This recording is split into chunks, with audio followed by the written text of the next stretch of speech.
Bom dia, pessoal. Por motivos pessoais, eu não posso falar com vocês. Então, eu gravei essa aula para que vocês tomem conhecimento, então, da segunda geração do modernismo brasileiro. Seria a nossa aula, eu iria explicá-la, né, por Google Meet, mas eu vou filmar porque eu vou ter que sair, tem um outro compromisso. Muito bem. Então, a segunda geração do modernismo brasileiro. Essa segunda geração, né, ela, claro, é uma continuidade da primeira geração que começa em 22, bem dita por Mário de Andrade, que seria a fase heróica, essa primeira fase do modernismo, ou a primeira geração do modernismo, e nós vamos ter uma década, a partir de 1930, a década de 30, a década de 40, porque essa segunda geração vai até 1945, uma série de avanços, tanto no campo das artes, no campo da literatura e também da história. Então, nós vemos que em 1930, a descoberta do planeta Plutão. Heitor Villa-Lobos inicia a composição de suas baquianas brasileiras. Em 31, Luiz Buñuel, que havia realizado um cão andaluz, filma A Idade de Ouro, que é um clássico do cinema surrealista. Em 32, Aldous Huxley publica Admirável Mundo Novo, uma obra bastante importante da literatura. Em 35, Portinari pinta a tela O Café e inicia então a sua produção voltada para a realidade brasileira. Em 36, Porsche, por encomenda de Hitler, constrói o primeiro Volkswagen e Charles Chaplin filma Tempos Modernos. Em 1937, Picasso, na França, agora, pinta a tela Guernica e o Walt Disney filma Branca de Neve e os Sete Anões. Em 38, ocorre a invenção da caneta esferográfica e Jean-Paul Sartre publica A Náusea.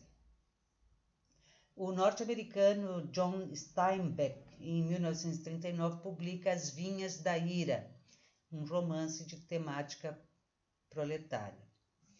A economia brasileira, então aqui é o contexto histórico, baseada na exportação do café, gerava fortunas e tornava a elite agrária, localizada principalmente na região sudeste, a mais poderosa, ela torna, então principalmente São Paulo, Rio de Janeiro, ali nós vamos ter essa elite agrária formada ali, Mas, em 1929, ocorre a quebra da Bolsa de Valores, e essa crise acaba afetando a economia de outros países, inclusive o Brasil, que entra numa crise financeira sem precedentes. A Revolução de 30 coloca fim à política do café com leite e Getúlio Vargas assume o governo provisório. Em 1932, a oligarquia cafeeira de São Paulo rebela-se contra o governo Vargas e promove a Revolução Constitucionalista. Em 1937, o início do Estado Novo de Getúlio Vargas. Então, aqui são alguns acontecimentos históricos, ainda nós vamos ter 1936, o início da Segunda Guerra Mundial. Então, vamos ter aí vários acontecimentos que vão influenciar significativamente a nossa literatura.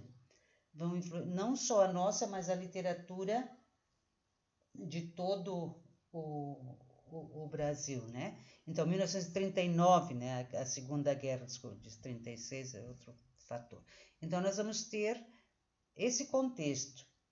Então, a literatura brasileira, que havia já avançado, principalmente do ponto de vista estético, né? Com a primeira geração, ela viu-se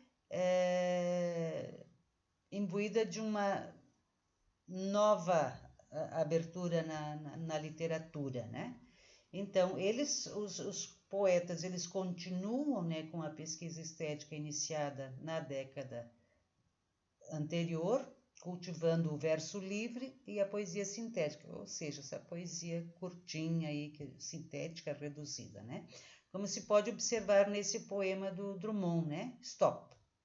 A vida parou ou foi o automóvel? Isso é um poema aí, uma poesia do Carlos Drummond de Andrade.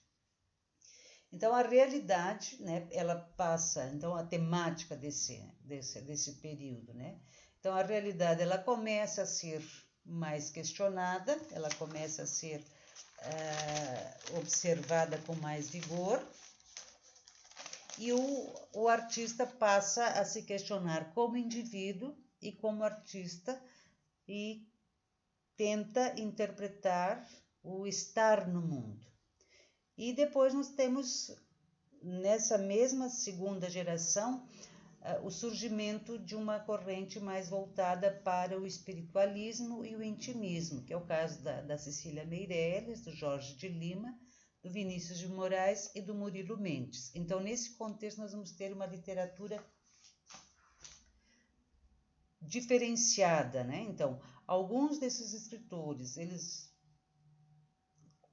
seguem o que se começou em 22, a questão, né, principalmente esteticamente falando, mas a temática já começa a mudar. Então, as questões sociais, as questões espirituais, as questões do intimismo, vão fazer parte dessa poesia. E aqui nós vamos ter, conforme nós vamos ver nas aulas sequentes, nós vamos ter assim uma infinidade de escritores que são bastante conhecidos no Brasil, né? Então, o Carlos Drummond de Andrade, o Vinícius de Moraes, a Cecília Meirelles, o Jorge Lima, não, né? Mas são escritores de bastante renome e que fizeram bastante sucesso no seu tempo. Então, vocês observem que temos ali um novo aspecto da literatura. E o mundo, né, nesse período, cheio de transformações, cheio de mudanças, cheio de um crescimento científico maior, de novas descobertas, de um progresso maior, né? Apesar, né, depois da crise, enfim. E vamos ter situações políticas que são como a ditadura do Vargas, como a Primeira Guerra Mundial, né? Então, todos esses acontecimentos vão influenciar significativamente na produção literária desse período, né? Há uma tomada de consciência dos escritores a respeito das coisas da vida e do mundo, tá ok?